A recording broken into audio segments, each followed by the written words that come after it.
बिस्मिल्लाहिर्रहमानिर्रहीम। अस्सलाम वालेकुम। क्या हाल है तमाम देखने वालों के? सब अपने घरों में खुश रहें, आबाद रहें, आमीन सुमा आमीन।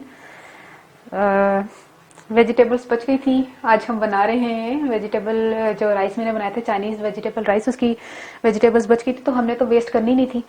तो ये है कि हम आज बना रहे हैं सूप, वेजिटेबल सूप बना रहे हैं और ये हेल्थ के लिए बहुत ही फायदेमंद है। आप सोच भी नहीं सकते कि मैं आपको बताऊं कि मुझे कमेंट्स आते हैं कि थोड़ा मोटापा हो गया है तो कैसे दूर करें। तो ये वेजिटेबल सूप आप बनाएं, अगर आपका 3 गुना आपने बना लिया है, आपने रोज गर्म करना है, फ्रिज में रख दें आपने, लेकिन पूरा पूरा गर्म नहीं करना, जितना निकालना पीना है आपने गर्म करना है और जो है ना गर्म गर्म पी लीजिएगा दोपहर के टाइम। रोटी आपने कम खानी है, चावल आपने नहीं खाने, तो कुछ परहेज और वॉक के साथ ये वेजिटेबल सूप आप पिए, अब इंशाल्लाह वजन आपका कम हो जाएगा। अच्छा, इसमें हमने जो जो चीजें ली हैं वो आपको मैं बता दूं। ये मैंने कल जो है ना हाफ हाफ मैंने ये काटी थी, हाफ हाफ मैंने काटी थी तीनों मिर्चें। ये बेल पेपर जो है वो हमने तीनों ली थी, येलो, रेड और ऑरेंज।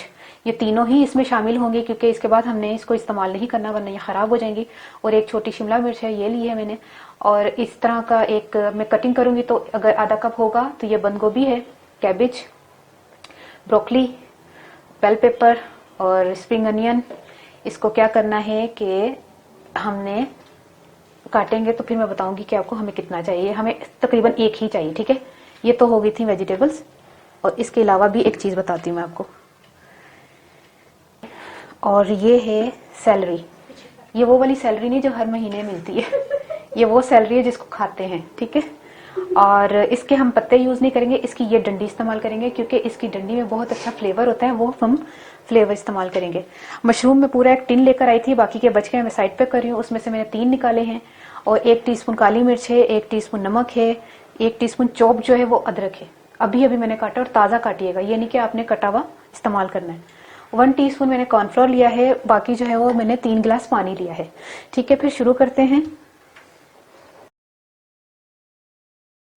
ये देखें, हमने सारी वेजिटेबल्स जो है वो काट ली है। और सैलरी का जो है ना वो मैंने ये वाली डंडी ली है, ठीक है। इसकी जो ये जरा अच्छा इसका टेस्ट आएगा, फ्लेवर है इसके, तो हम बारीक बारीक ये लिए है थोड़ी सी। पानी हमने बॉईल करने के लिए रखा हुआ था और इसमें सबसे पहले हमने क्या शामिल करना है, मशरूम काट लिए हमने, मशरूम शामिल करना है। और ये जो है ना गाजर, गाजर भी शामिल कर दें। और अभी ये ब्रोकली रहने दें और इसको थोड़ा पकाते हैं, तकरीबन 2-4 मिनट इसको पकाते हैं। ये 2 से 3 मिनट हमने गाजर को और मशरूम को शामिल कर दिया था। अब इसमें ब्रोकली और तमाम चीजें शामिल करके इसको 2 मिनट सिर्फ पकाना है, क्योंकि जो है ना 2 मिनट पकाने का मकसद ये है कि जब ये पानी गर्म ही रहेगा ना तो ये और सॉफ्ट हो जाएंगी। ये थोड़ी कि हमने 2 मिनट अगर पकाया है तो हम जो है ये कच्ची रहेंगी। ये जब इस पानी में जब इतनी देर तक ये रहेंगी तो ये नरम पड़ जाएंगी ये सारी सब्जियां। नमक शामिल किया है, अदरक जो है वो चॉप शामिल कर रहे हैं, 1 टीस्पून काली मिर्चें हैं, ये सैलरी है 10,000। अच्छा, ये ना मशरूम को पंजाबी में क्या कहते हैं मुझे कमेंट करके बताइएगा। मुझे तो पता है, आप बताइएगा, देखते किस किस को पता है क्या कहते हैं। ये देखिए कितना जबरदस्त कलरफुल बना है सूप। अब ये पानी जो है उबाल आएगा, एक मिनट मैंने इसको या 2 मिनट इसको उबालना है। फिर उसके बाद हम लास्ट में कॉर्नफ्लोर शामिल करेंगे। देखिए 2 से 3 मिनट मैंने इसको पकाया है, अच्छी खासी ये इतनी प्यारी खुशबू आ रही है माशाल्लाह से। अब ये जो है ना कॉर्नफ्लोर इसमें ऑप्शनल है, आप डाल लें तो डाल लें, नहीं डालना तो मर्जी है। थोड़ा सा थिकनेस में आ जाएगा ना, अगर अच्छा लगेगा। अब जो है इसको 30 सेकंड हम इस तरह चलाएंगे, फिर मैं चूल्हा बंद कर दूंगी। ये देखिए मैंने अब चूल्हा बंद कर दिया है। अब ये सूप तैयार है, अब हम इसको डिश आउट करके बताते हैं। बिस्मिल्लाहिर्रहमानिर्रहीम। देखिए हमने वेजिटेबल सूप तैयार कर दिया है। आपने ज़रूर बनाना है, अपनी मर्जी की आपने वेजिटेबल्स इस्तेमाल करनी है। जैसे मैंने ब्रोकली इस्तेमाल किया, फूल गोभी जो होती है तो वो इस्तेमाल कर सकते हैं, बंद गोभी ले लें, और जो है हरी प्याज जो आपको इजी अवेलेबल हो, सब्जी वाले के पास हो आप ले लें। अगर आपके पास कलरफुल बेल पेपर नहीं है, आप सिर्फ शिमला मिर्च इस्तेमाल कर लें जो ग्रीन वाली है। और इसके अलावा गाजर ले लें, क्या कहते हैं, और जो भी आपका दिल चाहे उसमें इस्तेमाल कर सकते हैं, पुदीना भी डाल सकते हैं, जो आपको फ्लेवर अच्छा लगे, जो आपको इस्तेमाल। अच्छा, ये मैं आपको सैलरी की बात बता दूं, ये जो है इसकी कीमत इतनी ज़्यादा नहीं है। ये मुझे देखें बिल्कुल धनिये से भी ज़्यादा, ये देखें 3 पत्ते, ये देखें, ये भी अभी बच गए, ये बच गए हैं कितने ज़्यादा। और कितने का मिला मुझे पता है, ये 10 रुपये का मिला। ठीक है, ये सस्ता था। और ब्रोकली थोड़ी महंगी है, और जो बेल पेपर कलर वाली है वो महंगी है, क्योंकि एक बेल पेपर 200 की थी, तो 600 की बेल पेपर थी, वो जरा महंगी थी।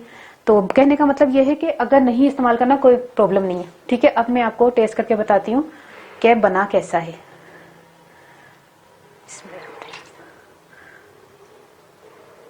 यकीन करें इतनी खुशबू आ रही है ना।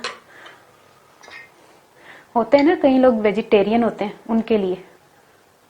और अगर आप इसको और फ्लेवर देना चाहते हैं तो इसमें 2 टेबलस्पून के करीब क्या शामिल कर लें, चिकन पाउडर, तो फ्लेवर भी आ जाएगा। ठीक है, मजेदार। थोड़ा सा नमक कम है, नमक कम है, लेकिन ठीक है, बहुत मजे का बना है। तो आपने जरूर बना के ट्राई करना है। मैं पंजाबी ज़ाजा ब्रोकली रही सी, फिर मैं बेल पेपर रही सन, और जेड़ा ना बंद गोभी सी, हरी प्याज सी, गाजर सी, सैलरी सी, और जेड़ा ना की कहते ने जो भी तुहानू इस वक्त नजर आ रहा है, ਤੇ ਉਹ ਜਿਹੜੀ ਵੀ ਤੁਸੀਂ ਸਬਜ਼ੀ ਇਸਤੇਮਾਲ ਕਰ ਸਕਦੇ ਕਰਕੇ ਨਾ, ਤੇ ਉਹਨੂੰ ਮੈਂ 3 गिलास ਪਾਣੀ ਦੇ ਵਿੱਚ ਮੈਂ ਰੱਖਿਆ। ਸਭ ਤੋਂ ਪਹਿਲੇ ਮੈਂ ਨਾ ਚੌਪਡ ਅਦਰਕ ਤੇ ਖੈਰ ਹਾਂ ਬਾਅਦ ਚ ਪਾਇਆ ਸੀ। ਪਹਿਲੇ ਮੈਂ ਪਾਈ ਸੀ ਗਾਜਰ ਤੇ ਔਰ ਮਸ਼ਰੂਮ ਪਾ ਲਏ ਸਨ ਬਰੀਕ ਬਰੀਕ ਕੱਟ ਕੇ। ਉਸ ਤੋਂ ਬਾਅਦ ਨਾ 2-3 ਮਿੰਟ ਉਹਨਾਂ ਨੂੰ ਪਕਾਇਆ। ਉਸ ਤੋਂ ਬਾਅਦ ਨਾ ਮੈਂ ਸਾਰੀ ਚੀਜ਼ਾਂ ਪਾਤੀਆਂ। ਫਿਰ ਮੈਂ ਵਿੱਚ ਨਾ ਅਦਰਕ ਚੌਪ ਤੇ ਨਮਕ ਤੇ ਕਾਲੀ ਮਿਰਚ ਵੀ ਪਾਤੀ, ਤੇ ਸਾਰੀਆਂ ਸਬਜ਼ੀਆਂ ਪਾ ਕੇ 2-3 ਮਿੰਟ ਉਹਨੂੰ ਪਕਾਇਆ ਵੇ। ਤੇ ਉਸ ਤੋਂ ਬਾਅਦ ਆਖਰੀ ਚ ਕੌਰਨਫਲੋਰ ਪਾ ਕੇ ਤੇ ਉਹਨੂੰ ਥੋੜਾ ਥਿਕਨੈਸ ਕੀਤੀ, ਲੇਕਿਨ ਇੰਨੀ ਨਹੀਂ ਕਰਨੀ ਕਿਉਂਕਿ ਇਹ ਕੌਰਨ ਸੂਪ ਨਹੀਂ ਹੈ, ਇਹ ਸਬਜ਼ੀਆਂ ਦਾ ਸੂਪ ਹੈ, ਤੇ ਇਹਨੂੰ ਜ਼ਿਆਦਾ ਥਿਕਨੈਸ ਵਿੱਚ ਵੀ ਨਹੀਂ ਕਰਨਾ ਚਾਹੀਦਾ। ਅਤੇ ਤੁਸੀਂ ਬਣਾਓ ਤੇ ਇਹਨੂੰ ਟਰਾਈ ਕਰਨਾ ਔਰ ਮਜ਼ੇ ਕਰੋ, ਇੰਜੋਏ ਕਰੋ। ਮੈਨੂੰ ਜ਼ਰੂਰ ਦੁਆਵਾਂ 'ਚ ਯਾਦ ਰੱਖਣਾ ਕਿ ਅੱਲਾ ਹਾਫਿਜ਼।